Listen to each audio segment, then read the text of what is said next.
Nous avons vu précédemment que l'époque du baptême du Saint-Esprit est une saison tout particulièrement pleine de dangers pour le croyant, et que d'autre part, l'essence même d'un réveil, c'est le baptême de l'Esprit. L'aurore d'un réveil est très spécialement le moment favorable à l'action des esprits séducteurs, celui où il leur est le plus facile de pénétrer dans le croyant à couvert de séduction qui aboutit souvent à la possession.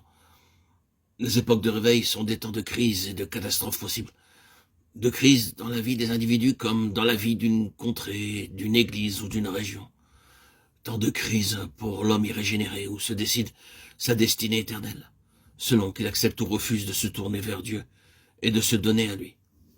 Tant de crise aussi pour les croyants, pour ceux qui reçoivent la plénitude de l'esprit, et pour ceux qui la refusent. Pour ceux qui se laissent attirer, fléchir, et qui reçoivent le Saint-Esprit. C'est le jour de la visitation du Très-Haut. Pour d'autres, pour ceux qui n'ont pas atteint un même degré de croissance, c'est l'heure unique de décision. Deviendront-ils spirituels ou resteront-ils charnels? 1 Corinthiens 3, 1.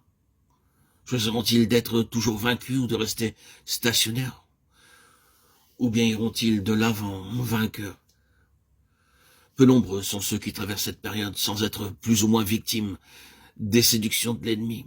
Et ceux-là seuls qui ne craignent pas d'exercer raisonnement et jugement peuvent espérer échapper à l'activité subtile des puissances surnaturelles du mal. Si au moment du baptême du Saint-Esprit, le croyant se laisse séduire par les mauvais esprits, il commencera à descendre vers l'abîme presque aussitôt après avoir atteint le point culminant de son expérience chrétienne. Et à moins que ses yeux ne s'ouvrent, à moins qu'il ne rejette la séduction, il s'enfoncera toujours plus profondément dans l'erreur et l'esclavage de Satan, de sorte qu'il deviendra inutile pour le service du Maître. Le réveil est l'heure de la puissance de Dieu, et c'est l'heure que choisit le diable pour travailler ici-bas avec une ardeur redoutable. Cette ardeur redoublée est fréquente dans toute période de crise pour chaque fidèle. La visitation de la puissance divine provoque inévitablement une attaque des puissances surnaturelles mauvaises. Le réveil met en effervescence le royaume de Satan.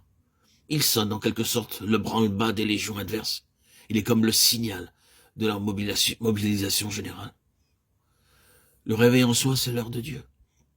Alors les cieux s'ouvrent et la puissance divine se manifeste au sein de l'humanité. Puis elle diminue, elle disparaît, et les puissances mauvaises s'affirment chez les individus dans une église ou une région.